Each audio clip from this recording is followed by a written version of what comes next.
Hello, everyone, and welcome to the Sharia Way Book Club, where we gather each week as members of the Sharia Way membership space to discuss the texts that we're focused on.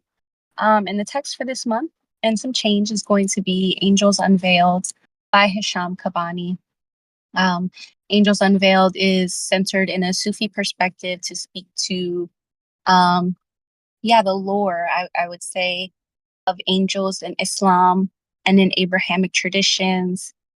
And so I found that it was, just a really juicy and meaningful text, I think, to capture um, really like the essence of Sharia way, which is like this place. I picture it as a place where Abrahamic faiths come to like be disambiguated, talked about, and remembered in a metaphysical sense. And what I mean by that is essentially create a space where people can repair their faith without like the side order of dogma or like dogmatic pressure on them. Um, so yes, thank you for the space to introduce today's container. Oh yes, and today we'll be discussing chapter 13 in Angels Unveiled, and chapter 13 focuses on the Prophet Muhammad. And I call it an infamous night journey, but it might not be that infamous to folks who are, of course, like outside of the Islamic tradition. So I hope today we can get some background on this night journey, and also speak to, this like powerful trope of like metaphysical journeying that seems to be alive in this book and seems to be alive in at least some Islamic traditions. Um, so before we start, I would like to open this container off with a dua or prayer and read Surah Fatiha. So I want to just say thank you for being here. If you're here live and if you're listening to the podcast asynchronously, thank you. Thank you for listening. أعوذ بالله من الشيطان الرجيم. بسم الله الرحمن الرحيم. الحمد لله رب العالمين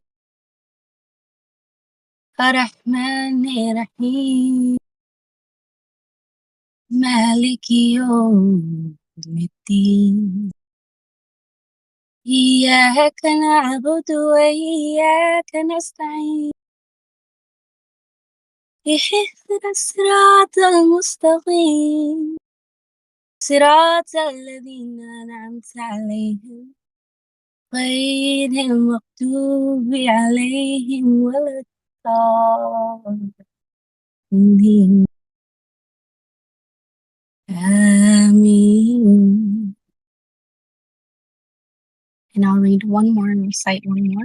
Thank you for your patience. بسم الله الرحمن الرحيم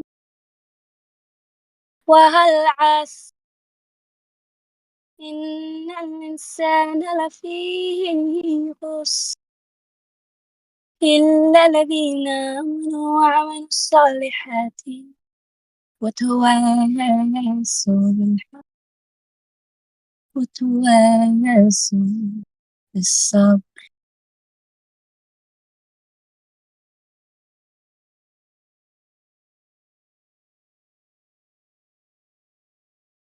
Thank you all for bearing with me. And I would like to open the floor for today's container to a question that I actually posed in preparation for today's book club. And I will scroll to that question now and ask you all. The text, again, was centered in this retelling of Prophet Muhammad's journey into what is called the oceans of power. And the way that the oceans of power are understood and are kind of retold from my perspective, at least in this text, is that these are the realms in which the divine and all of the artifacts of the divine rest and exist. And to me, instantly, like the moment that I read about Muhammad's night journey. Hi, boo. Hey, sorry, y'all. I'm in book club right now. What are you doing? Hold on.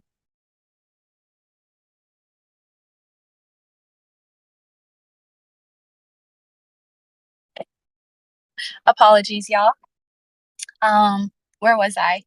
Oh, yes. It's kind of summarizing the text. And so, the first time I actually heard about Prophet Muhammad's night journey was in my personal studies during undergrad when I was like really kind of combing through different texts to understand what I would call like the esoteric, the occult, like mystery kind of side of Islam.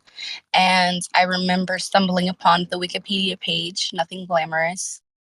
And essentially, the Wikipedia page, as I was reading it, like filled me with this, what I would call like resonance. And basically, what that resonance was like communicating to me was that there was something about the way that, at least at that time, the Prophet Muhammad's night journey was conveyed to me that felt really related to the way that I experience like my dreams and what I found out later to be known as like the astrals up until that point.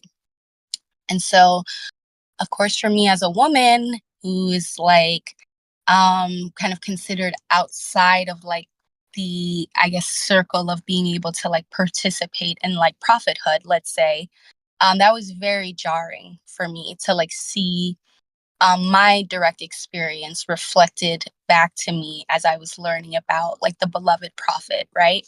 So it was a little bit jarring, but mostly in the sense that it really like expanded me and it made me very curious. And so I became, of course, like very voracious, long story short, when it came to understanding the way that Islamic scholars in the past and present um, speak to and describe the mysticism like that's in this moment. So, yes, I wanted to kind of offer that context first and like share that because, like, on paper, I'll also let y'all know like the political implications, right? Like, on paper, a lot of different Islamic sects actually contest whether or not Prophet Muhammad experienced this moment where he climbed up Jacob's ladder and met with God face to face. So a lot of different lineages within the umbrella of Islam go back and forth. Like they're like, no, it didn't happen. Some are like, absolutely, it happened. So I just kind of want to give y'all that like political and also like theological context as we like talk about this, just so that y'all are aware, and then also so that I can kind of like create more room for us to like talk about what our personal experiences are um, during either astral travels or quote unquote night journeys. And so I know that was a long way to ask my question, but essentially that's what I would like to start with is what are y'all's experiences, quote unquote, night journeying? And did anything in the text ring a bell for you regarding Muhammad's night journey or your own?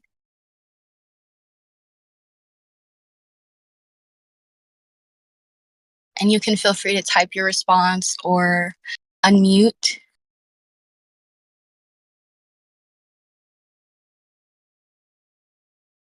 Yes. And I also reading the chat and I saw that Nobu was speaking to not knowing for him, not knowing that women were considered outside of being able to be prophets. Yes, there's different stations, but yes, for the most part, prophethood is reserved for males in the canon of Islam. Just, yeah, just like you said. Um, and yeah, there's some appreciation for sharing my personal experience, of course. Adam says, no real relevant experience here for me. Eager to hear from others. Or, oh, yeah, okay, I understand what you're saying. Words, words. No says, I have a lot of things brewing in my awareness. Feel free to share them. I feel like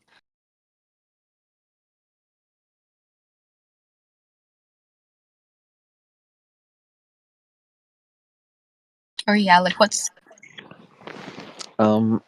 I guess like when I was listening to the read aloud, and thanks for recording that, but something that was kind of coming up for me was just like the grandiosity of the vision, and also like the specificity, like the numbers of like the levels, and like like the numbers of like the angels in each part of the vision. Mhm. And like it was really beautiful. um it kind of made me think of like Baroque churches, uh and just like, yeah, like the detail of like not just like religious sites, but like sites of like opulence in like the Near East and the Middle East, I guess. Mm. um but like, yeah, like I don't I feel like I've had a lot of dreams where I was receiving messages from like various like beings. um but I don't think I've ever had dreams which were like so adulatory of like my vessel as a human. Like I've Mm. had dreams where I felt like I was part of larger bodies that were doing things on Earth, but it Mhm. was never like, you are the one and this is what you're gonna get. You know what I mean? Right, right. Yeah, like there's this almost like spotlight affect on the personality of Prophet Muhammad. Is that kind of what you mean? Yeah, and it's like it's so different, like in its coding. So like when I said like things were brewing in my awareness, I guess I was like kind of, okay, like how do I kind of unfurl this into like a linear explication? But like one of the things that's coming up for me is like, okay, like the ornateness of like the vision itself is quite foreign to like, like my basis of like Eastern spirituality, which tends to be much more um like metaphysical. Like I think like the experiences that like so-called, like maybe not prophets, but like sages or like Mm. diviners or oracles had like in Far Eastern spirituality is more like somatic, or it's more like based on like nature, like things that people see in nature and the stars, right? Like astral projection. Yeah. And I'd say that this is also true of like my visions. Like I see like otherworldly things, I see like natural landscapes, I see um almost like, yeah, like technological spaces which are also kind of like based on land, Mm. like caves, which like spaceships which look like caves, for instance, Mm. Yes. and I just finished recording an interview with Tala Hazumi and Rainlow from like Lunmu, where there's a prophet, there's law which talks about like a deity who arrives on like a heavenly rock ship, but it's not like this kind of like ornate opulence, which I think is really interesting. Mhm. And then, yeah, another thing I'm kind of thinking about is like, I don't feel like those visions tend to be like, lo, like the chosen one has arrived and he will be the last prophet. It's more like, like that person is being shown something about the world from the perspective of other worlds. And I feel like that's also like how my dreams seem to take place. Um, like my night journeys, so to speak, right? Yeah. Um, and like often, like I'll see like I'm one of many people, and then the thing is like part of me is like, okay, well, like is it possible that we just live in a time where there's supposed to be many prophets? Um, which I think is true, but then like what I receive like gnostically is that like there were also many prophets back then, right? Like we know that in the same period that Jesus was supposed to be like um doing his thing, like like the Buddha, like Gautama, was Yeah. also one of many ascetics of many different traditions. Like many cities who were just like wandering around in the desert, like Mm. starving themselves, like hanging from trees, like all kinds of stuff, right? Yogis. Yeah, basically just trying to achieve a state of cultivation where they could like access the divine. So I think it's really interesting that like, yeah, like I'll say like in the West, um, there is like this canon of like prophethood where it's like, yeah, like there are many prophets in Islam, but like there was only one at each time, more or less. Um, there's not like a plurality of them, whereas I feel like the historical record shows us that there were like many people who might have considered themselves prophets operating at the same time. And like sometimes it just makes me wonder about that saying that like history is written by the winners, Mm. you know, like how many people have dreams which um, sort of seem to foretell that they're going to be like really special, and then how many of them actually like see those dreams become true. Mm.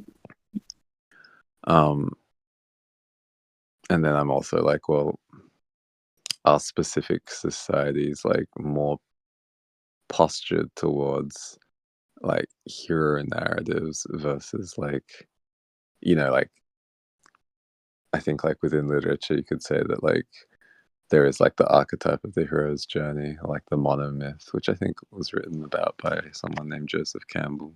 Yeah. Mm-hmm. But then, like one of my favorite authors, and I would say like a guide of mine, who's like Ursula Le Guin. Um, she talked about like carrier bag theory, I believe it's called. Mm. Yeah, the carrier bag theory of fiction, which talks about like another type of story which relates to like many different characters interacting, Mm. um, and like a narrative emerging from the perspectives and the motives of many different characters versus just like one hero. Mm-hmm. Um, and yeah, I guess like the last thing I'll say, like this is why I said many things are brewing in my awareness. It kind of feels difficult to string together. Is like, like in Muhammad's dream, he's kind of told that like he will be favored by like the men and the jinn and the angels, and that um he will almost be like a vessel of like God's mercy. Mm-hmm. And it's like, well, I don't know, I can't say that I see that the world which has emerged from the law of Muhammad seems merciful. Mm. Mm-hmm. So like, my I feel like my body and my brain mind is like trying to put all this together. Yeah. um and yeah, I guess I'm sort of like pondering kind of like, like for me as someone who's like I'd say like I come from like cultural and like artistic and scientific backgrounds. I'd say like um the the utility of a model is predicated mostly on its ability to create outcomes or predict outcomes which come to fruition. um and it seems like what like Muhammad was told would happen didn't happen, Mm-hmm. or at least it was like improperly scoped in its retelling. Like maybe it happened on a local level, Right. but it didn't happen outside of like a particular locality. Mm-hmm. And maybe there's something about the way the story was transmitted which led to it being received as a story that was supposed to apply to like the entire world instead of just like the local area that Muhammad was operating in, because he was a conqueror as well, right? Which Yeah. I think is also perhaps like why his story became like the one story, and was sort of like, I think is very commonly interpreted as supposed, like, it's supposed to apply to like the entire world in like a long period of time. Yeah. And like maybe the stories of other people who had different night journeys were just erased or not committed to text and reproduced. Yeah. So anyway, I've said a lot, but I'm kind of curious how that's landing for you. For sure. No, thank you so much, dude. That was like so well packaged, even though it were like the threads were kind of like seemingly divergent. I could totally pick up what you were putting down. And I guess what comes up for me is kind of, yeah, similar to the things that you were mentioning and sort of seeding the container with. Like, that's sort of what comes up for me is like, what didn't this story like, or what scope is the story being told from? And I think as I was reading it, that is one thing that I kind of like felt arise in me, that I'm like, this is told from a particular, like you said, Nobu, locality. I feel like this is giving so much tea, for lack of better words, on like the specificity of like Muhammad's lineage, and like how he probably discovered um how he was part of a lineage of prophets. But it doesn't actually answer the question, or like the gaps that are left behind in history. And another thing is that it doesn't account for, I think, other people's night journeys and what they learn in their like night journeys. What's really interesting to me, for example, or what comes to mind in this moment, is like how Muhammad was given a buraq, a mystical sort of creature that he was to rise up through the heavens with. And that this creature like had been longing for him for, it's very, very, very illustrious, for I think about 25,000 years, if I can remember correctly. And I also know that my night journey, I don't get that treatment. I don't get that treatment. I don't get that treatment. And so, and not to say that I feel like I'm missing anything, but I do think that specific thread of like, yeah, like Muhammad being this like final figure, in a line of prophets in a time where more prophets were like scattered across the earth, kind of, I think, speaks to how this text and this retelling in particular, like to me at least, like, yeah, like speaks to a specific like locality of like Muhammad's like genetic code. Um, yeah, yeah, and like why no women prophets? Um, yeah, and then I think it's super complex because it's something I think about often too, as somebody who did grow up in Islam, and also somebody who like has searched like throughout Islam to like see my own reflection, especially in like the feminine form, and kind of just failing to see it, and having to, I think, yeah, like pull together a bunch of different resources to fill in those historical gaps for myself. Um, but I also really find it hard to believe, just realistically speaking, practically speaking, that like Muhammad was the only one having astral journeys of this kind during that time period. Um, and so there's a lot, and there's also that too. Like, I want to speak to the ornateness in this retelling of his night journey, because in the Quran and in like traditional Sunni hadith, I will say it's not this like ornate and like gregarious. It's very simple. And so this was my first time kind of confronting the text with this many details. Um, and so yeah, and it's super coded, I think, to have like pieces of like esoteric wisdom for people who are navigating astral realms, let's say, or who are like navigating their own personal like seal of like prophethood. And so that's what really like also stood out to me too, was like I could feel there was an aspect of me reading the text from like a practical level, and then there was like an aspect of me like scrying it for tools, to say the least. So but yes, I said quite a bit. I'm curious what comes up for y'all, and feel free to unmute. um yeah, if y'all would like.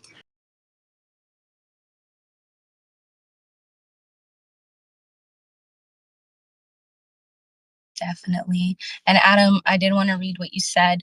They don't use prophet, Adam says, but I feel like this text really did emphasize Mary's importance. Absolutely. And if you're curious about that, feel free to listen to the last episode of Sharia Way Book Club. Um,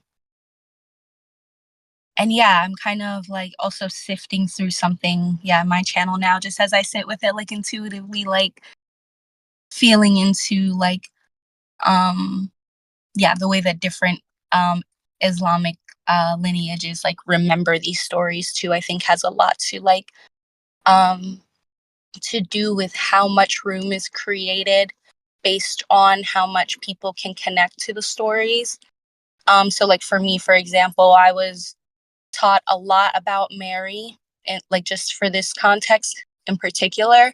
And so when I was kind of like when I had the time and the space to like do my own research, for lack of better words, that's the first thing that I went to. Because again, I was kind of looking for that reflection in like faith-based practices. So yeah, and I do definitely do appreciate the way that this text speaks to Mary's genealogy. But yeah, I'm gonna take a step back. I said a lot.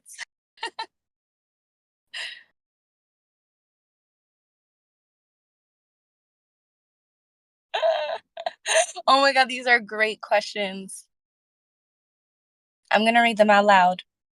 Um, so Nobu says, I wonder, A, how much the transmission came through Muhammad's karma? Great question. B, how much the story has been distorted in retelling by other people's karma?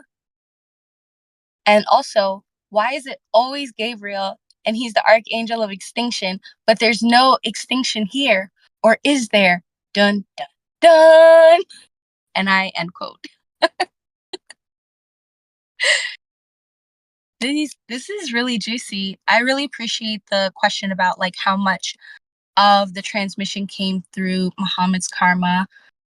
I think a lot of it. I think so I'll bring us to a portion of the text. The part in Muhammad's night journey, if y'all can recall, where he meets the prophets that came before him. And so he meets with, if I remember correctly, Prophet Solomon, he meets with Abraham, Prophet Abraham, he meets with Prophet Moses, he meets with Jesus.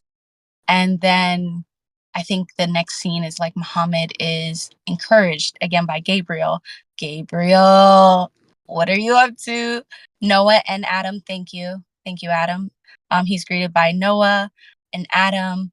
And so for me, from my perspective, why I found that part of the text really interesting in relation to Muhammad's karma is because the bulk of Muhammad's karma and the bulk of Muhammad as a personality, the reason why he's so beloved, in my opinion, from for a lot of Muslim people, is because he's like the marker of innocence. Like he's like, again, this expression of God's mercy on earth. However, at the beginning of his prophethood, Muhammad was filled with a lot of insecurity, according to the retelling of the Hadith and the Quran. And where did this insecurity come from? Well, Muhammad was insecure because he was being told by Gabriel that he was to have this big destiny. And he was always told by people that he was special. But Muhammad was illiterate. Muhammad came from a family with not that much money. Muhammad didn't have the typical, like, robust, I guess, like externally presenting type male coded strength that like men had at that time.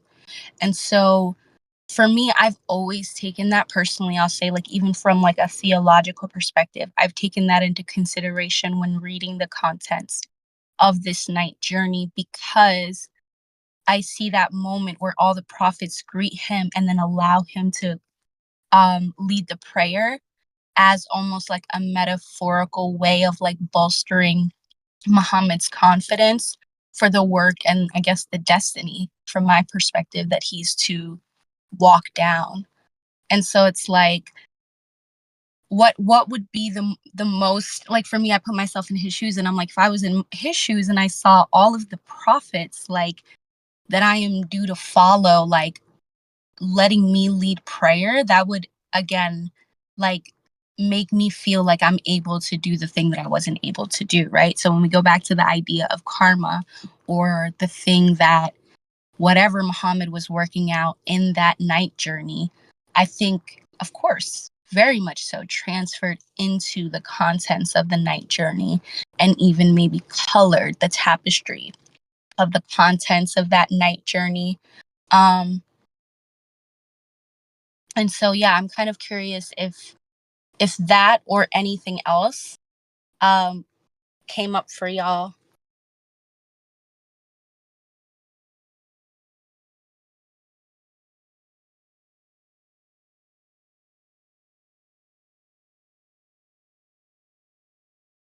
A great summary. Noah basically summarized my like rants by saying, right, maybe he was a beta in real life, so he had a dream where he is the alpha. So how about it? What do y'all think? Oh my god. Adam says he's Because getting up. I'll say like two things that came up for me was the whole insecurity bit. That's interesting because I remember hearing about how after his whole like his first experiences in the cave, um, he wasn't believing it, and it was sort of like him turning to Khadija to sort of get strength and solace and making him realize that nope, this is actually a legitimate thing, and Mm, I did get like a message from an angel and from God at that time. So I guess like that's another like data point of how like that insecurity keeps popping up. mhm, But to Nobu's question, I feel like that's what we have to do for every piece of historical religious text, right? To get an idea of who that person was, what their psychology is, where they, what's the background, their baggage that they come from, to understand sort of the message that's been told, and then mm. how's that message been shaped by society and how's it transformed over time, which makes it hard to follow religions historically. Thanks for saying that, Ahmed. Yeah, absolutely. Yeah, because that's kind of what I was sitting with too. With when it comes to your question, Nobu and Ahmed. Now that you've reflected so adequately, I can say that it's kind of impossible to look at anything that's what I'm learning, at least for myself, is that I'm like any doctrine that I like come across, and any like blueprint of like following a way that I come across, is really difficult for me to interact with without seeing that, like, the scope of influence, the culture, the timeline, the habits that influence those people, um that made that way so popular. And so, yeah, I'm really happy you spoke to that, Ahmed, because I do think that it's like it comes up often in literature for me, where it's like when I'm reading things, I'm like, okay, how reliable is this narrator? Right. And I think that's important to think about, not just to be filled with doubt, but to like have literacy, is being able to like differentiate between, if I go and try to have the same experience that the person narrating the story is telling me that I can have, like, how much stock and faith am I putting into that, into their experience, as opposed to like investigating my own, um and many other things. There's so many things coming up for me, but I'm kind of curious. Yeah, I also want to go back actually to the second question, because that was like part A. um yeah, how much of the story has been distorted and retelling by other people's karma? And I feel like that's what was coming up for me. Though I'd like to hold space for anyone else. to muse as they please. What's interesting about that is wasn't the Quran first put together like 200 years after Prophet Muhammad passed away? Yes. Why do you bring that up, Ahmed? What are you fact checking? No, again, just the whole like retelling of other people's karma. So I mean, everything that we know of to be the words of Prophet Muhammad, or actually already a retelling about through other people's karma already. So Quite literally. Yep. Yep. And like to me, often like that's what I like when I get into the weeds of like the different sects, for example, and like groups in Islam, like, oh, this group believes in this group believes in that. I don't want to discount like lineage, but I'm like, when it gets down to like, oh, this version of the story is the most truth filled because it's like the whole Quran, the whole body of work was created in this container 200 years after these events took place. And so who accounts for that? I imagine it's us as like readers and learners, right? But please disagree. Yeah, I mean, I really appreciate what Ahmed said about the Quran being put together 200 years after Muhammad was supposed to have lived. Like Australia is like only just over 200 years old. You know, like I'm thinking about like how much changes in 200 years. Like, you know, 200 years ago we didn't have the internet.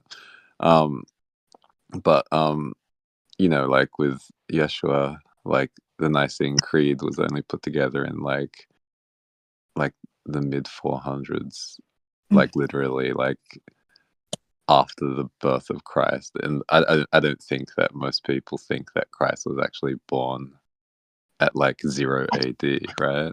Right. So I feel like a similar kind of questioning of like how did like the society like shape the story. I think Quran's different, right? Because like the so-called New Testament is like a book of many people's different stories, whereas like my understanding is like Quran is like the direct word of God through Muhammad, as scribed by I forget like the name of the person who was supposed to have been the scribe. But yeah, I think like it's interesting. I think like what comes up for me is that like we've been talking about reading the satanic verses in the book club as well, and I feel like there is some conjecture about like the kinds of things that we're talking about in that book. And I think it's really interesting that like you know, like the kind of reception that Salman Rushdie had within some Islamic communities does not seem as if it's like aligned with like Muhammad's night journey, right? It's like like if you're supposed to bring like mercy to humans and then somebody's like, hey, like is it possible that like maybe like this happened? It's like, let's take his eye out, like let's declare holy war upon this motherfucker. It's like it's not screaming mercy to me. So I think that's really interesting for me. Yeah. Yeah, absolutely, man. Woo. There is so much I want to say in response to that, but I'm gonna hold a little space, especially in response to like the dichotomy of like the revelation of Muhammad being about mercy and then these merciless acts that happen within the community. And yeah, it's like part of me is like, how do we close that gap? But I feel like a lot of this stuff has to do with like interpretive karma. And like the karma of like doctrine and also like the karma of like direct transmission, right? I think that one thing that came up for me in my research of this was like how much this particular school of Sufi, this particular Sufi lineage, I can't remember the name, but I was reading on their website just how much of their veneration is connected to the night journey. and how they're also a lineage of direct transmission. And as I was watching the video of this person interpreting the interpretation of Prophet Muhammad, I was just kind of like, I don't know, I kind of like was split sort of in the middle. Like part of me was like, wow, like, like we are, yeah, I could feel the interpretive karma. And then there was this other side of me that was also like, I wonder how much of this, and not just the contents of the Quran, but lineages in general that are um, wisdom codes, I should say, that are laden in direct transmission. Um, to me, I feel like, and please disagree, I feel like direct transmission sort of changes the shape of that interpretive karma, where it doesn't necessarily go away. But in the example of the video that I was watching, I could feel that the person, the sheikh who was transmitting based on this night journey, was also he was speaking to a lot of different things, man. He brought up three things that really spoke to me. The first thing that he spoke to is how in his lineage in particular, they don't necessarily see Muhammad's night journey as like a uniform experience that all people should have. It's actually a metaphor for gnosis and what happened when Muhammad, as a singular being, individuated being, experienced a swelling of gnosis inside of him. That was one thing that stood out to me. Another thing that this sheikh said was that there's a lot of esoteric meaning in the numbers that appear in the story. And he says that they're directly connected to Chaldean numerology. And I was just like, oh shit, bruh. And then the last thing that he said that really stuck out to me was, let me check my notes for this. Oh, he also says that in this moment, the silsila, the connection between Gnostic Christianity and Sufi Islam, at least according to his lineage, is completed, because there's a moment where Muhammad in this night journey recites the Lord's Prayer. And so it's like this esoteric, like, again, like this different perspective on a very like similar transmission. But again, for me, the reason why I feel like, just from my perspective, why it alleviates the burden of interpretive karma is because it in that moment at least revealed to me that there's a way that direct transmission can continue transmitting the essence of the message or the wisdom from whatever messenger. And not to say that it like skates that kind of karma, but to me it kind of like changes, yeah, it kind of changes the shape of that interpretive karma from my perspective. um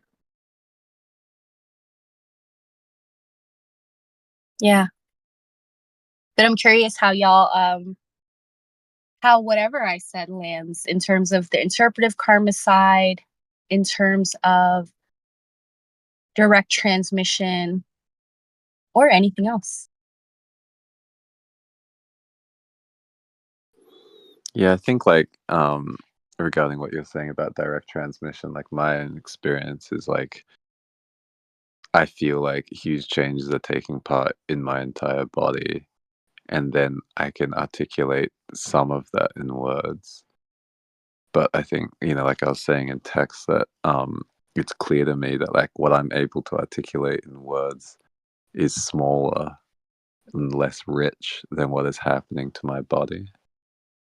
And like there are things that like my body knows which can't be articulated into words, because I think, as we talked about a lot within the Broom and within the canon of the Broom podcast, um, like words are like linear and they are dualistic, right? So like we can talk about like what's happening to this thing as separate from other things. Perhaps what is being done to like thing A by thing B, which is also separate from thing A, but is separate also from like the many things, right? Um, and we can only really articulate like one causal chain at a time with ease. I think we're starting to have more linguistic tools for talking about like polycausality, but I don't think we can, like many lineages say, like you can like point at the moon, but don't focus on the finger. Like I don't think it's possible to actually, um,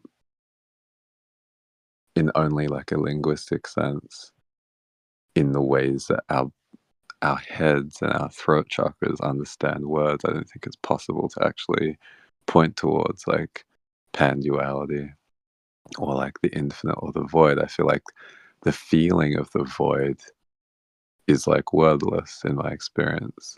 The feeling of like 0 point or like eternity is a feeling which cannot be described in words. So I feel like as it relates to like um, interpretive karma, or like even like the karma that generates like a narrative from an experience, which is an act of interpretation, I would say. And then the interpretation of the story that was generated by somebody's karma. I feel like having experienced what feels like direct transmission from humans and then also from like vaster beings in visions and or dreams, um, I feel like it makes it clearer to me that anything that I am able to articulate in words is like incomplete as a transmission of the actual experience. And then I would say it's clear to me that like given that it's a subset of what I've actually felt, that something is going to choose, like help me to choose what to articulate and what to not articulate. And that is karma, right? Like it's like my body, my memories, the memories that are in my body, the way that I experienced the reality of what actually happened to me forms a perspective. And that perspective chooses to bring, to emphasize or, emphasize certain parts which appear salient to me based on my karma. And then the way that I articulate that is based on like the words that I've learned that describe the experiences that I've had, which are themselves subsets of reality. Um, so like the TLDR for me is like I hold like what I actually say about my experiences more lightly than I hold the experiences themselves. And then I also find that when as I experience new things, my recollection of experiences of the past changes and sometimes it expands. Um, Sometimes like I don't remember all the details of the experience, but like the details that come to mind are different. And I guess like the last thing I'll say for now is like when I have a dream, I often find that the container in which I'm retelling it, like if I'm retelling it in the room versus retelling it to somebody else versus retelling it to like a family member, different details of that dream come out, right? Um, so, you know, I related this to, this is part of the same point, which I said was going to be the last point, but I feel like the timing of like this discussion is really interesting because like, Hoda is like holding a dream work container soon. Um, It's July 20th, right? So that's in a week from now, roughly. Um, and like my experience of dream work has been that it's like group based, and I think that because there are many perspectives and many dreams, well, not many, but like several dreams reflected in those containers generally, I think it's more clear when there is karma involved in like, like for me, my understanding of how dreams work is like a lot of stuff happens in our body and then the narrative making of it happens just between like getting out of like deep sleep and then becoming awake, which is why sometimes like the way we remember dreams is different. Sometimes we forget them, sometimes we feel like we remember something and then we don't remember because there is like a distillation which is happening in a very particular period of time.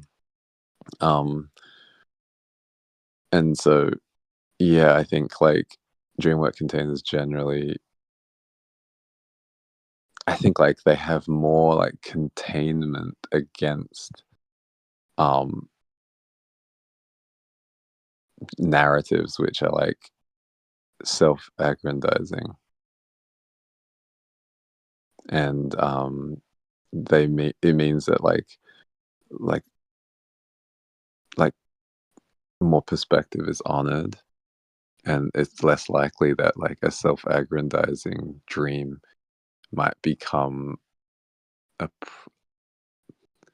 I wouldn't want to say like that prophecies don't come out of dream work containers, but I feel like it's less likely that like the one story of the one hero comes out of like dream work containers or like community dream circles, which, you know, I think I'm reminded of like Anna talking about the lore of like the village dreamer and like the processes and the communities around like turning those dreams into like actions or messages. And I think that those are like also very femme coded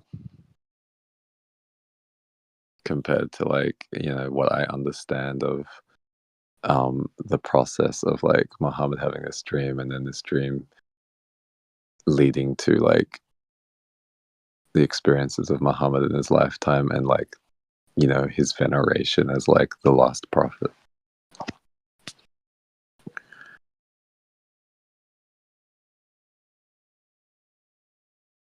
Wow.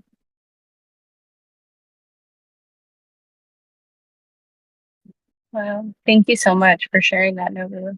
Um, I do think that so much can happen, especially when we think about direct transmission, and sort of how to if there was a question, right? Like, how do you bypass interpretive karma?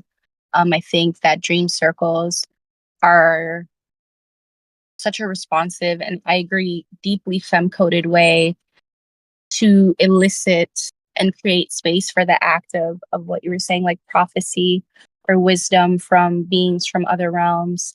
Um, and I also think that it harkens back also to my experience and why this story is so like profound to me, because of the intersection of like my own pan causality in my own life. I think I've shared this before of how like the moment that I kind of like understood that like Muhammad was like astral traveling, I was also like guided to like read the Book of Thoth or like the Emerald Tablets, right? Which are like two lores that are again like I won't say diametrically opposed, but again I think speaks to like that like pan causality. Ooh, Ahmed, did you want to speak up? I saw you said that you realized you were unmuted. Oh no, you're fine. I didn't know if you wanted to say something. Okay, yeah, no worries. But yeah, especially when it comes to like, yeah, speaking about how the dream realm, I think to me, can be so juicy and so productive in that way because it works with pre-symbolic material, that from my perspective is directly courting the symbolic to make sense of things that, yeah, that kind of go beyond the scope of conditioned learning and conditioned interpretive like habits. And so historically for me in dream circles, that's exactly what has been the case where not only will tropes end up surfacing for people, but more often than not, people are eliciting the space for wisdom to come through for them directly regarding, yeah, their path, um, the moves that they can make to be in alignment with their path. And again, it's more specific than, you know, reading something like this and then going in your astral body, let's say, to search for the same symbols. That might not work, right? Your idea of a mystical steed, for example, might not be a burak, it might be a unicorn. And so, like, how do we accommodate for that? Well, I think it's dream circles is one example. And I also think that circles of earlier in the podcast, I was speaking to remembrance. And I think to me, remembrance in this case is, I'm realizing can happen in so many different ways.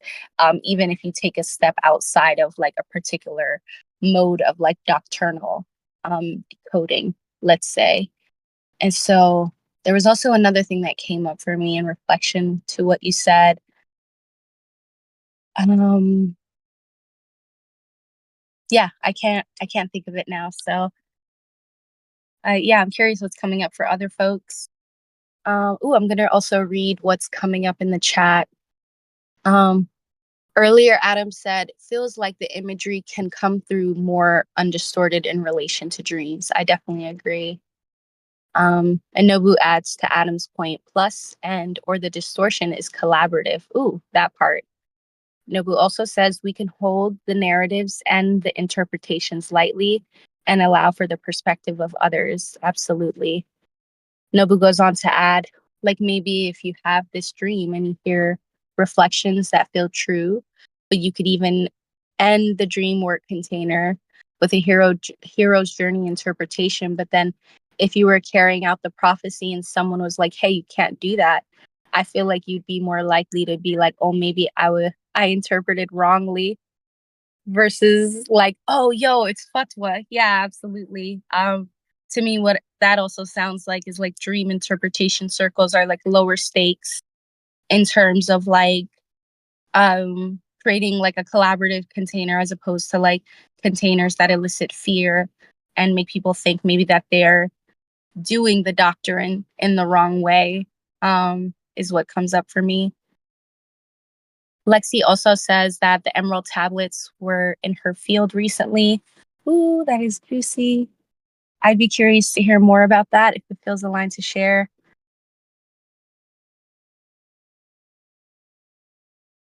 Yes. Nobu says, I could definitely imagine fear causing people to hold on to their interpretations more tightly. Absolutely. Absolutely. It's like, no, this is my lore. No, this is my meaning making. And it's like, what I find in like collaborative dream work containers is honestly like one of the first phenomena I noticed in dream containers was the work of like collaborative dreaming, like the fact that the people that I was doing dream work with, after I think the second or third week, I started to see them physically in my dreams as like three-dimensional beings. And that might not mean much to folks, but to me, I was like, oh, this is really juicy. Like this actually like speaks to, I think, like the way that the collective tapestry of subconscious material and preconceptual material can be collaboratively like molded. And then I think the next thing I did was like, hey, do you guys want to do like a digital sleepover?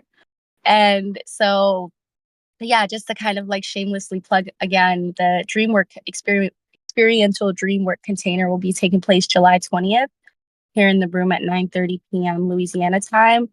And I would love to do just that in that container, create an interpretive sort of like super spacious container where we can kind of explore and add context to I'll say like our astral bodies, but also like just for the sake of this container where we can add to the context of night journeying altogether.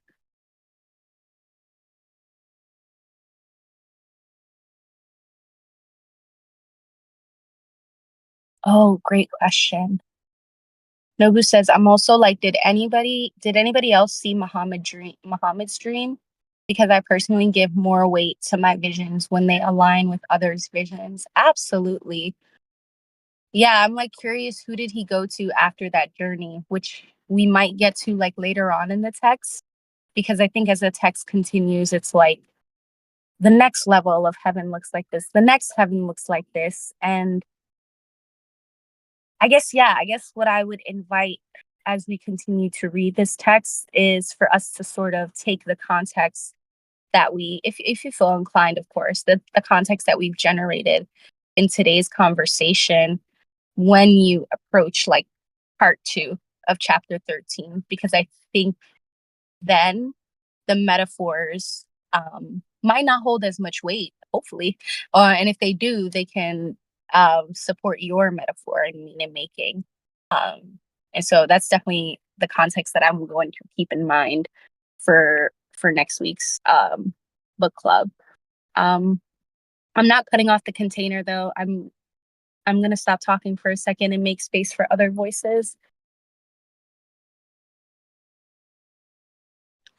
So I guess like when I said there were things brewing in my awareness, and then I talked about like 5 different things, I feel like I didn't talk about like 2 of the things, which like I think one of them is this like collaborative dreaming stuff. So definitely feel like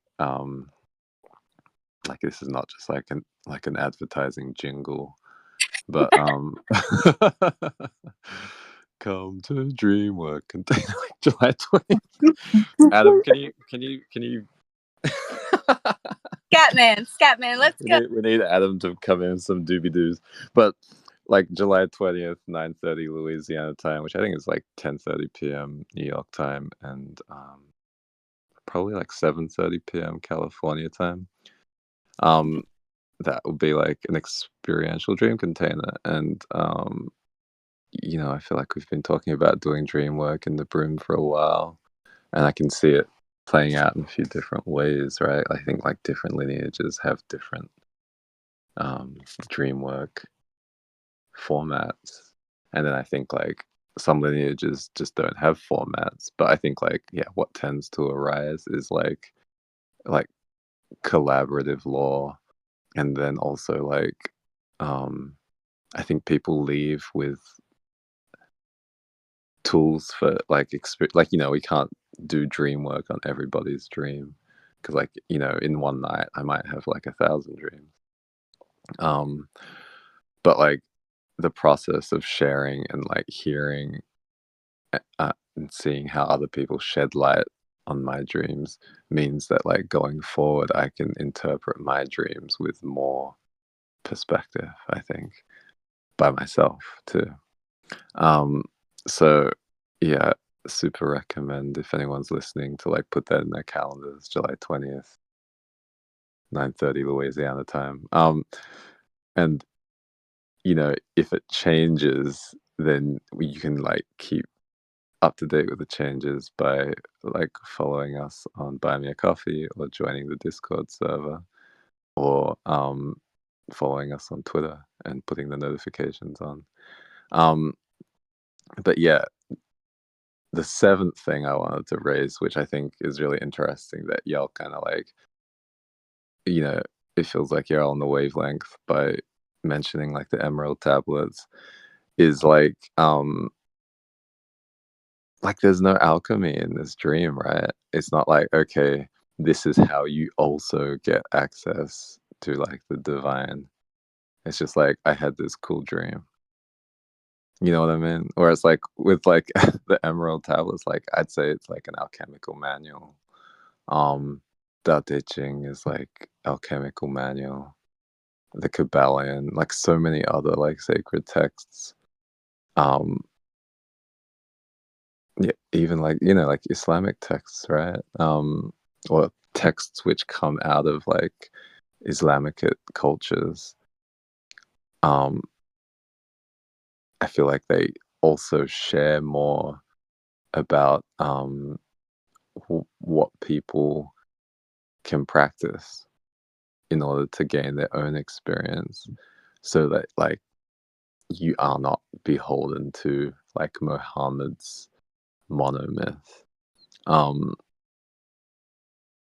Like it's not just like this person is really great and they had a great experience and they're going to have a great life.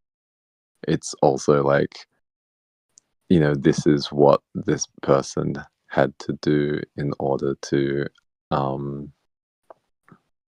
improve like their experience, improve the clarity with which they were able to articulate their experiences, whether they were physical or metaphysical. And I think like there are other like many of the stories that Jesus talk about, like some of the trials and the challenges, but I also don't feel like there's a ton of practice, right? there isn't like a metaphysical framework for understanding like how the practices work, like what's actually happening on like a metaphysical and physical anatomical level when we do these practices, and like, you know, what changes in the anatomy, which is like subtle and physical as a result of those practices, and like why is that a good thing? So, you know, I think like every text, like every vision like takes place within a given context, and like I think it's probably fair to say that like in the time of like Jesus, in the time of Muhammad, in the time of like Gautama, like the stories that people needed to hear were different based on the cultures they came from, right? Like maybe, you know, like sometimes you go to the movies and like you don't want to watch like a Gaspar Noé film, which is going to blow your mind. You just want to watch like Inside Out 2, where there's going to be a happy ending probably, and like maybe that's the story that you need at that time. And then maybe some other time, like you're ready for like maybe not so much a story, but like a list of principles about the nature of reality, which is like more like the law of Gotham, right? Maybe at a different time you're ready for like a bunch of poems which are written by maybe like an actual person or maybe just like a fictitious character, which talk about like the energetic posture with which we can like receive wisdom and become more wise, which I think is the Tao Te Ching. And I also feel like many of these sacred texts come with like energetic transmissions, which again lead to different interpretations of like the material text. And I would say also like lead to interpretations of those texts which change over time. So like I'll say for myself with Tao Te Ching, it's like when I first read it, I was very young. And then I came back to it like maybe like 5 or 6 years ago. And I just felt like a lot of energy was moving through my channel. And I didn't really like take too much of the actual words apart from like, you know, I read a translation by a white guy and it was pretty like masc femme, like traditional gender roles. And I was like, this feels a bit weird. But then like, you know, over the past 5 years, I've been like reinterpreting Tao Te Ching and like quote dismembering it unquote because the continued transmission which I've received from what I would call like the sky lineage of Tao, or like the terma of the Tao Te Ching, and also because like of the practices which I've come into alignment with regarding like channeled movement and dancing have allowed me to continue to interpret the material text differently. And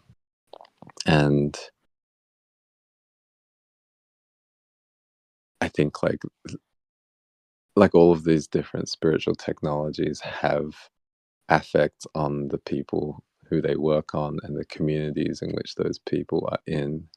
And I would say like often those affects are at odds with one another.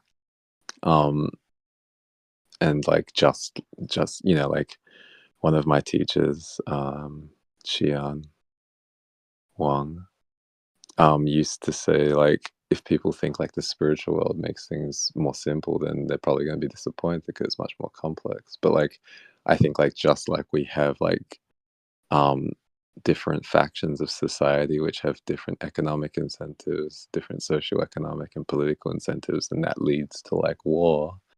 I believe the same thing happens with like spiritual technology, and vessels of like spiritual transmissions.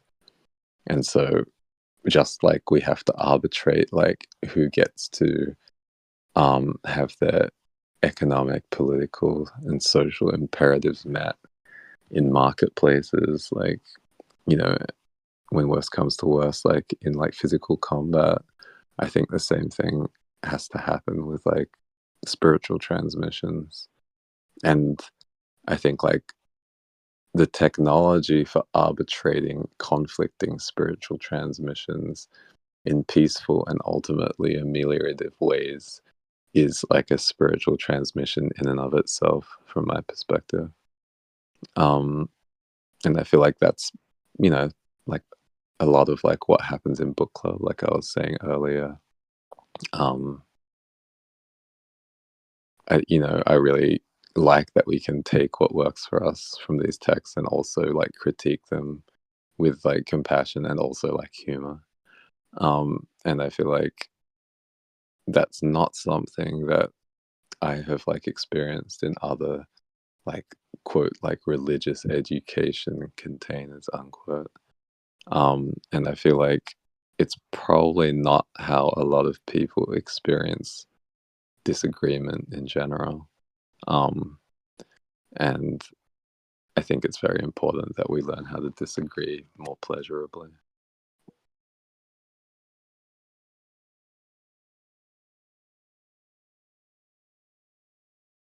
Wow.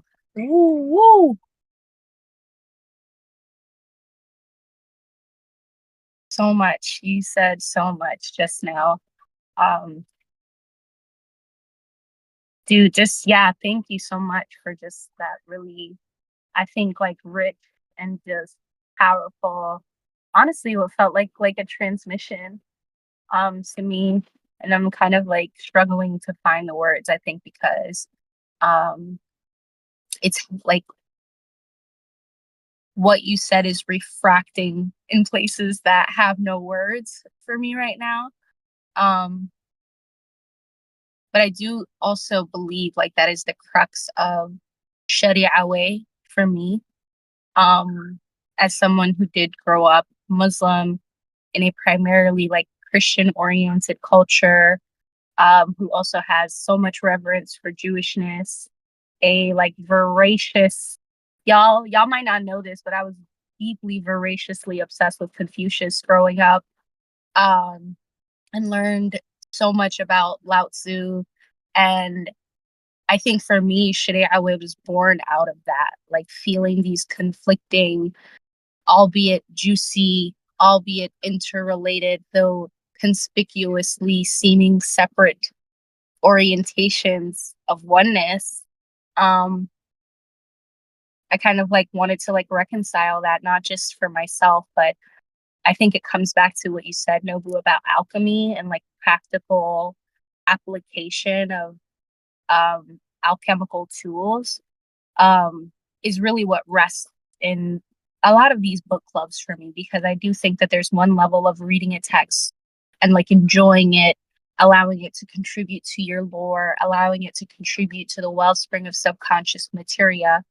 And then there's another way of like reading text that is more academic, that is about whether you agree with the author or disagree. But I also feel like what we're doing here in book club is wholly unique, because it's not about whether or not we agree or disagree with the content and the material, but it's also like kind of working within this wisdom that I work with, that like language and putting names to things is an alchemical process. And so when we're reading, from my perspective, we're engaging in an alchemical process, however subtle it may be. And so I'm really happy you spoke to that aspect of this, because it's about reformulating, for example, the Sufi perspective for myself, right? And anyone else who wants to join this container, about angels, right? For example. And I think that that work doesn't happen enough in theological spaces. I also went to a very like Catholic coded school, also went to like Sunday school. So I've had a lot of like formal, quote unquote, theological education, and still ended up as like a mystic and a shaman in my current path, because there was obviously something missing from those pieces of educational institutions. And there was no alchemy in particular, you know? And I think for me, like that's kind of what I want to like introduce into the Sharia way, that there's so many alternatives, you know? Like for me, again, growing up like Sunni Muslim, I didn't know that there was an aspect, for example, of like prayer that relates to like Kemetic yoga, right? Just as an example. And I remember when I discovered that for myself personally, it opened up that channel of like collaborative um juice for me to like get up out of my chair, like for me to move my butt out of the seat from just reading and having this like illustrious like vocabulary to somebody who's like, doing the salah or ruku, for example, in salah from like a more like yogic and like embodied perspective, right? It's like, and it's like my Sunday school teacher not gonna fuck with that, right? Between me and y'all and the listeners, my Sunday school teacher's not going to fuck with that, but my body's asking for that, right? I'm not just like, oh my God, respect your body, but it's about like, yeah, these interpretive exercises that we can do to engage with text in a way that um, bring the words that we're engaging into life for ourselves. And again, I really love what you were suggesting, Nobu, like this way to approach theological discourse and disagreeing with it in good faith so that other pathways can open up, right? Like that's one thing that this sheikh that I was watching was speaking to, was that he said it very clearly, like this night journey from his perspective was not something that every Muslim should turn around and do. He said that it was a recognition of the portal that Muhammad, for example, opened up, not to harp too much on the text, right? But to come back to it, that's what I think these moments of theological engagement can do, is like open up portals to the present and the past where these things can be like reconciliated and then transmuted into something that applies to our personal experience, right? And I think that that's, I don't know, that's super powerful and really, really refreshing. I didn't know we were doing all that, but I'm glad we are.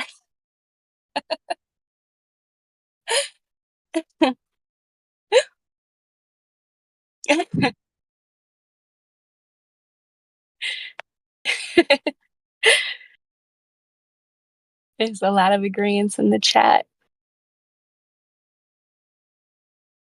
Adam, I was curious if you wanted to speak to what you shared in the chat. Oh, I was just like, I agree that, like, yeah, with what Nobu was saying about how this text and this chapter doesn't really like feel like there are alchemical like instructions or codes for us. But I do feel like, to me, this text and I think scriptures in general often have this like beautiful encoded imagery that, like, to the point we're all making, like, that kind of brings some images into our body mind that get to like gestate and bounce off of other things, and movements happen and new connections happen, or maybe like validation of different gnosis, whether personal or other shared, can happen.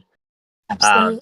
And I think that's what's so beautiful about spaces like this too, that like there's a whole different flavor that I think arises when you do it, and when you open it up, when you're open to it personally, but also when you're in spaces of people who are more open to do that with you. And then, like, I was just thinking, like, back to the earlier conversation a little bit about how like the transmission gets a little lost, and there's like the interpretive karma and all these things. And like with this chapter too, like I can't help but feel like not only is there's like this beautiful like encoded imagery that feels very inspired to me, or feels very like divinely channeled, but interspersed with that feels like there's a lot of like, socio-political narratives that are added into it, and theological narratives, and some metaphysical nuggets, and some esoteric wisdom that's hidden, like with like the numbers potentially, right? Where like, this chapter very intentionally to me is like pulling these threads between Judaism and Christianity and Islam, right? And like kind of showing how there's this procession of the prophets, and it's sort of like closing the loop, I think, of like giving recognition to those earlier traditions and texts and scriptures, but being like, here's how this is all buttoned up for this new narrative, this new perspective on these sort of like older stories and prophets. Absolutely.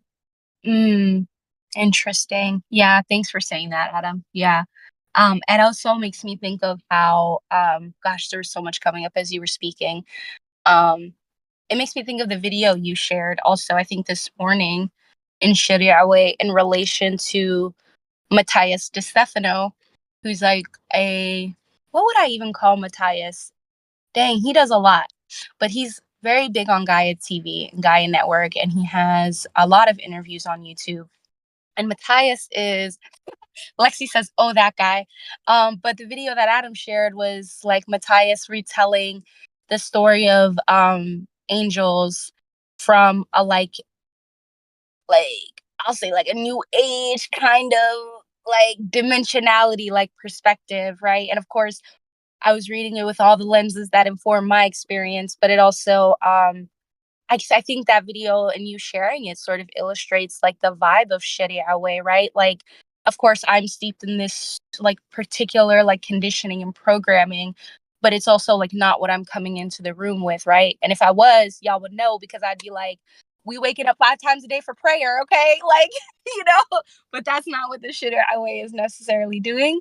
Um, and so yeah, like even for example, like the video with Matthias was like another perspective about angels as like, oh God, how can I summarize it? I wonder if anybody wants Adam, I don't know if you want to like summarize the video, but I'm like, yeah. It's tricky, especially with Matthias, but like I would say like he was really describing how he kind of thought about like the etymons of the actual Hebrew words of the different archangels and how they're like reflections of God essentially, or like emanations of God. And I think he uses, like you said, like that new age language of like frequency and a vibration of God that Yeah. we can kind of share in. And I think that's supported by the way that they're described in the text, as well as the way that the prophets are described as like being imbued with angelic power that relates to like the divine names, the divine attributes of God. Right. Yeah, and that was the link for me, right? Like with the use of the word attributes, it again took it out of this codified like lens, right? Like feeling like I have to just like robotically worship what an angel tells me. That was another perspective, right? Where I could alchemize maybe some of like the way that my ancestors were conditioned to worship, right? For example, maybe I could like work on that and then approach this like angelic collaboration from like a different lens, right? So like yeah, it's a lot is coming up for me right now. I'm going to hold a little bit more space cuz I'm juiced. But thank you for that, Adam. I really appreciate you both reflecting and also like summarizing the vibe.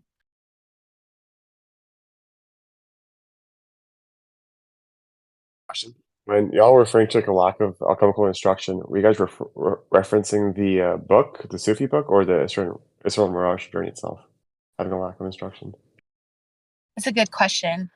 I feel for me right now, I'm kind of like it's a couple of different things. Like speaking to, I think, like instructional doctrine for me right now, like criticizing the fact that it's like a one size fits all, as opposed to like some of the stuff that like we're doing in the Sharia way that is like outside of the scope of like, let's say, like a monastery or like what you would do in a mosque. But yeah, kind of serves the same, like, I wouldn't say serves the same principle, actually, like does something totally different. But yeah, thanks for asking.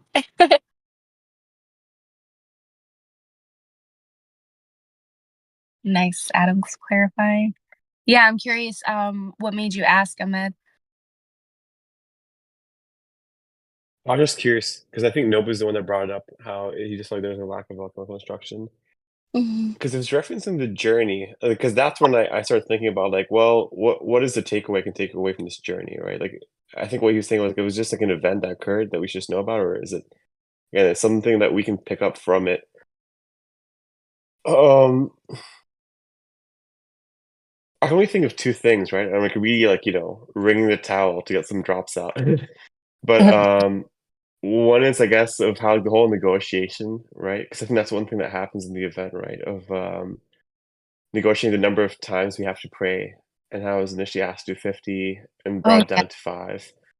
So is that the instruction for us of how, part of the journey is through deep contemplative practices or through prayer, right? Is that part of the instruction? Can that be gleaned as, that's one of the instructions we have? Oh, interesting. What do you think, I, Ahmed? I don't know. I mean, I'm guessing so. Because that's why the gods gives it to, or, Muhammad's interaction with God is, that's of what's of most importance for us as people, that we should be doing that, throughout the whole day, and Mm-hmm. be mindful throughout the whole day.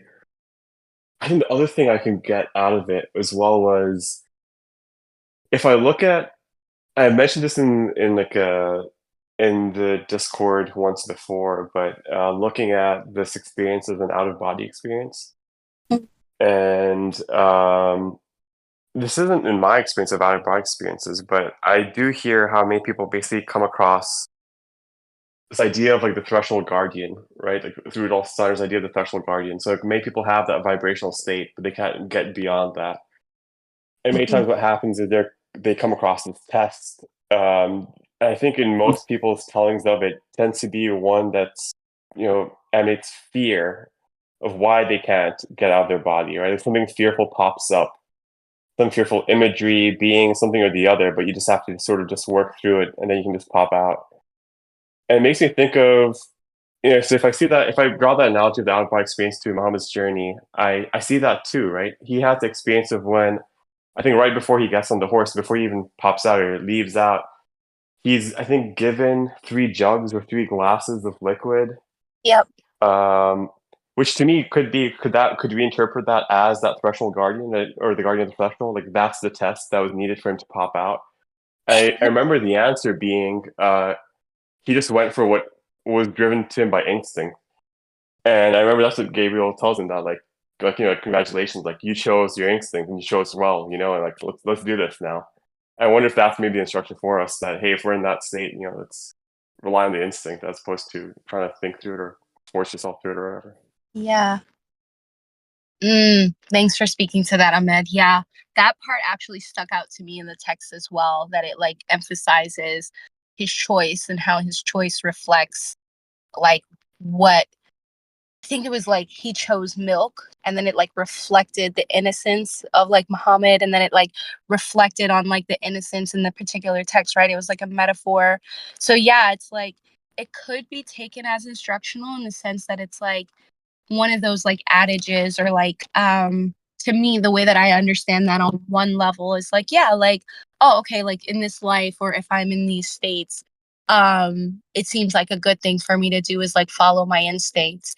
um and then there's like another level that I think, especially for speaking to like when it comes to like alchemy, especially for me, okay, let's say that I did go into a night journey tonight, right? And I'm like, okay, cool.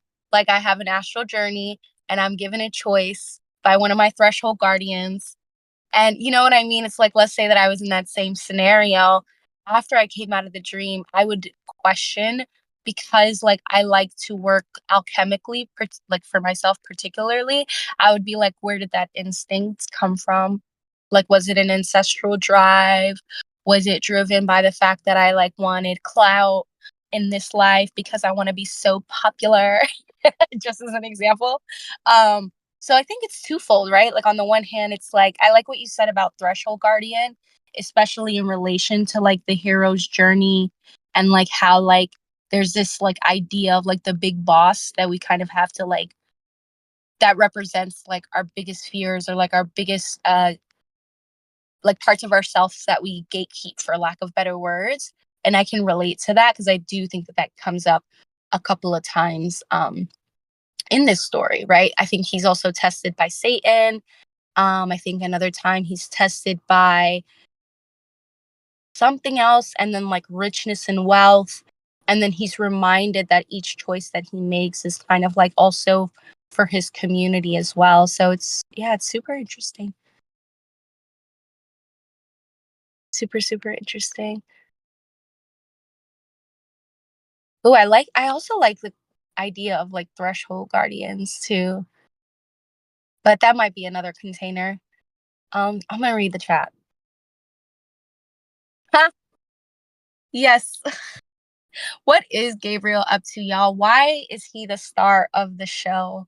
Do y'all think? Especially with the context of what the text gives us earlier.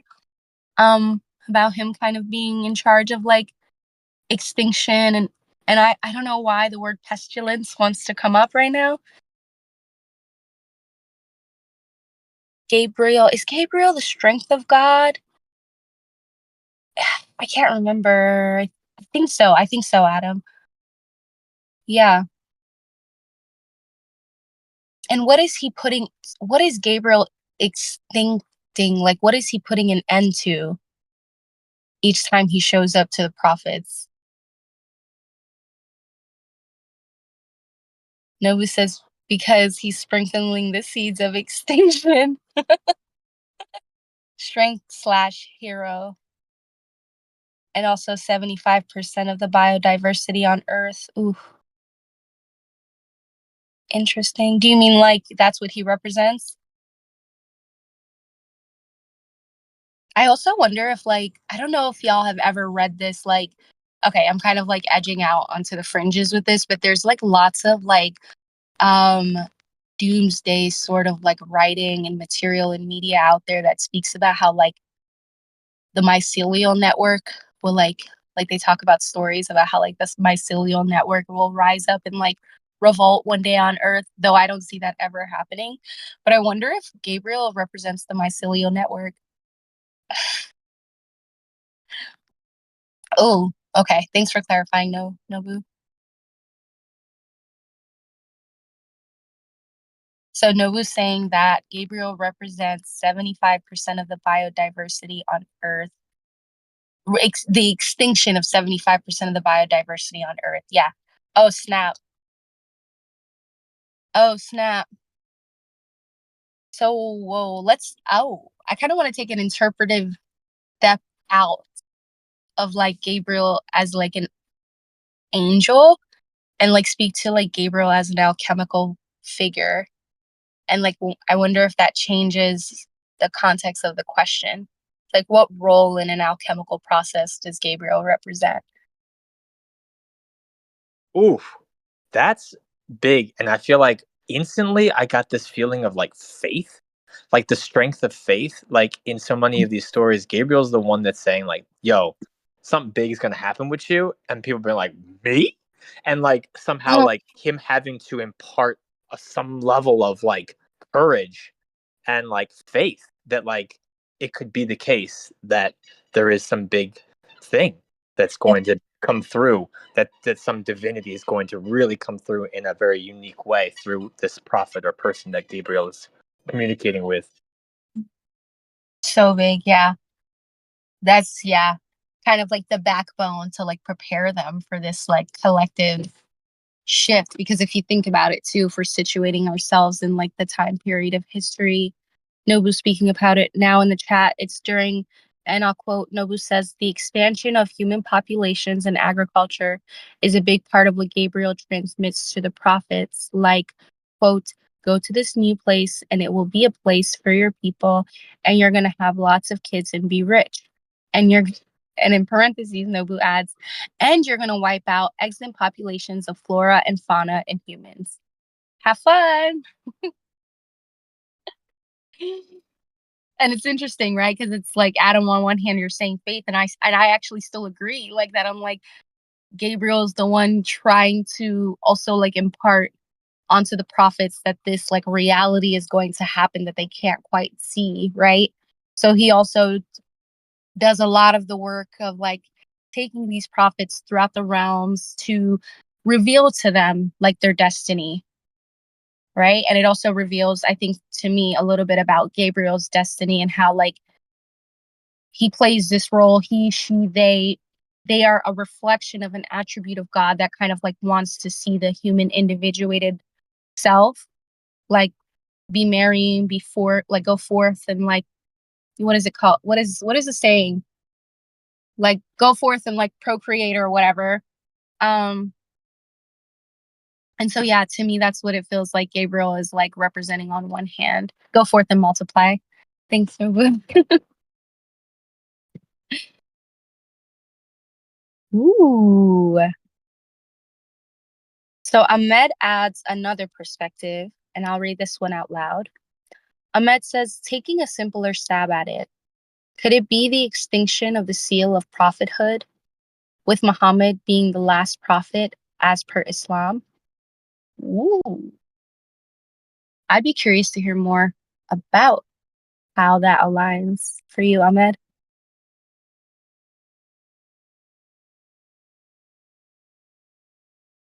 Well, I'm sorry, I don't have more to add than that.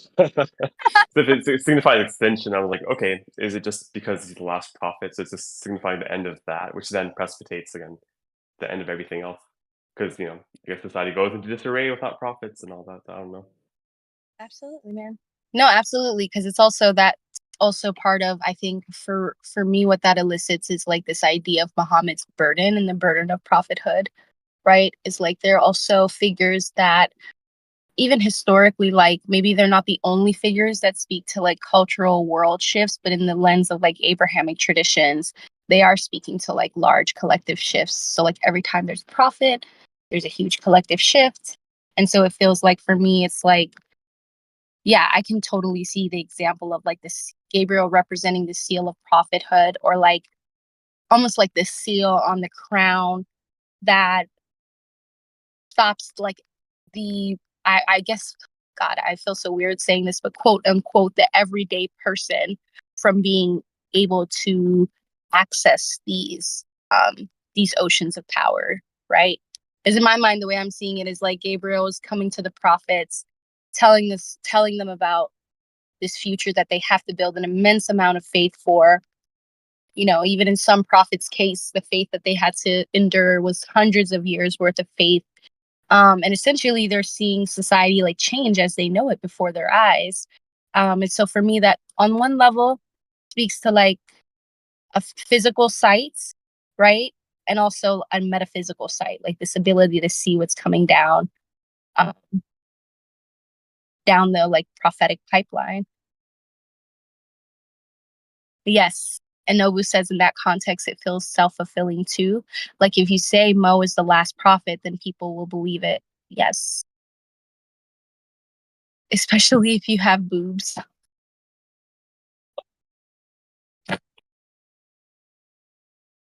Wait, how so? What do you mean by that?